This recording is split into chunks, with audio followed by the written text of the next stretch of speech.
Nothing is blue, nothing is green, nothing is seen, my love.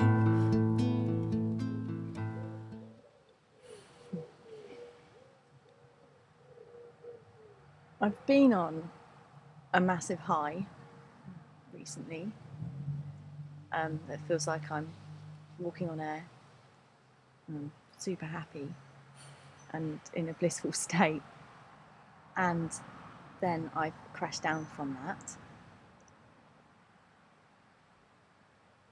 And I'm finding it hard to filter out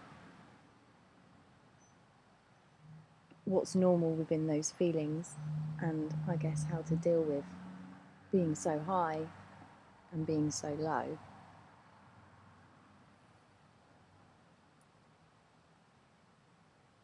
And how to handle that physically as well as emotionally.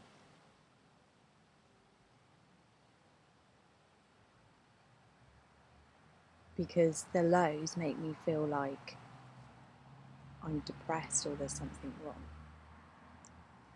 And that's a big contrast to the massive high that I've been. Yeah. Yeah, they don't seem to make sense. Because somehow thought would like it to be one way all the time. Thought would like to come to a conclusion about it and say, okay, this is how I am all the time. This is the state that I'm in now. From now on, this state now means that I am, let's say, a happy person. I've arrived at this happy state. Or this state now means that I'm depressed and I've lost it all and there's no hope for me. Somehow thought wants to come to a permanent conclusion with it all. And thought's really convincing with it, though. And the lows just negate all the highs and make that feel like it's just a fantasy dream. But it feels real at the time. Yeah. And so it's hard to know where's the normal feeling, where's the level ground. Yeah. Yeah, well, as soon as you have any kind of high, thought will come in to call it something, to understand it in some way. And the same with the lows. But the thing is that these highs and the lows come and go, and you can't control them. But it's hard to deal with them and to go through that. You don't have to deal with them. The trying to deal with them is just thought, trying to put a label onto them.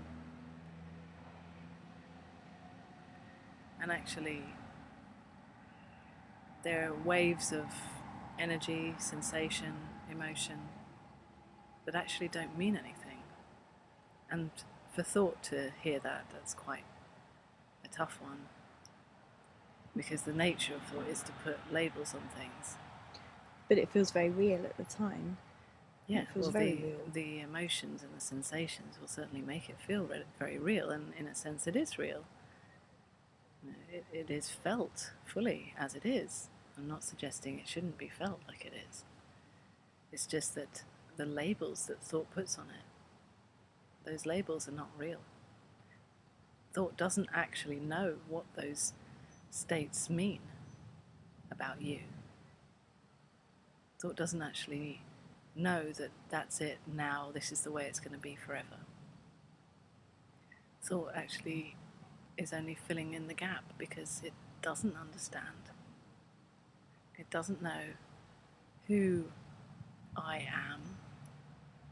I is you. So whatever is experienced, in particular a full-on strong experience like a strong high or a strong low, thought will want to fix it in some way, and fixing it is putting a conclusion, putting a label on it. Somehow there seems to be some kind of temporary resting place in thought for that, with putting a label on it. It's kind of relaxing for thought to say, oh yes, this is the way it is forever, I've arrived at this state. But then when the next state happens, it's confusing again, because thought realizes I haven't arrived anywhere, actually. And thought scrambles around trying to find a resting place again, which of course there isn't one.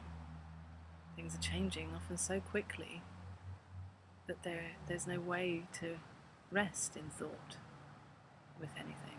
I feel like what you just said, it's like my mind frantically trying to find something to pinpoint to why I feel a certain way. And then if I'm feeling low or down, then I get into this whole spiral of giving myself a hard time and thinking, what's wrong with me? I've got nothing to complain about. I've got nothing to feel bad about. But thought's really convincing, and it feels really real. Yeah.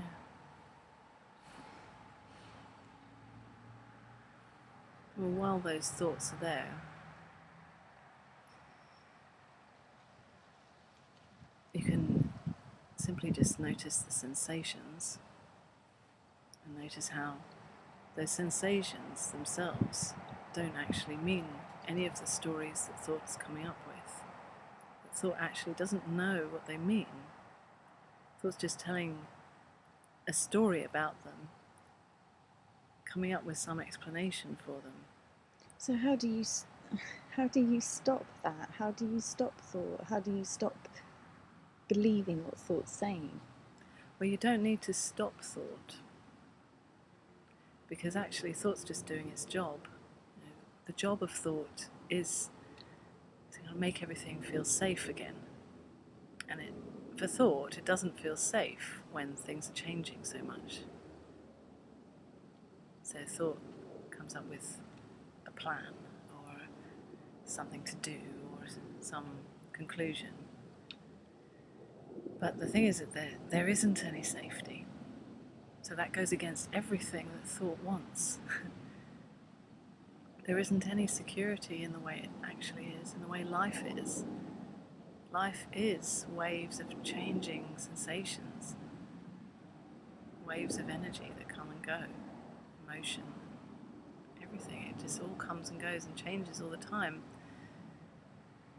And thought will freak out about that. Thought will want some kind of resting place. And there's nothing to do about that. Again and again, see that thought doesn't mean anything about who you are. Because actually, it really comes back to who you think you are.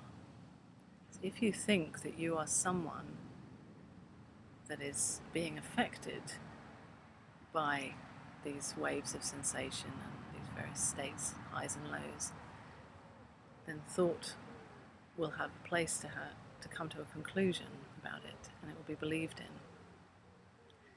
If you see that actually who you are, really, is just noticing these waves of sensation and thought, noticing the thoughts. So the thoughts don't actually mean anything about the sensations, they're just waves of sensation as well, actually. Waves of thought coming and going.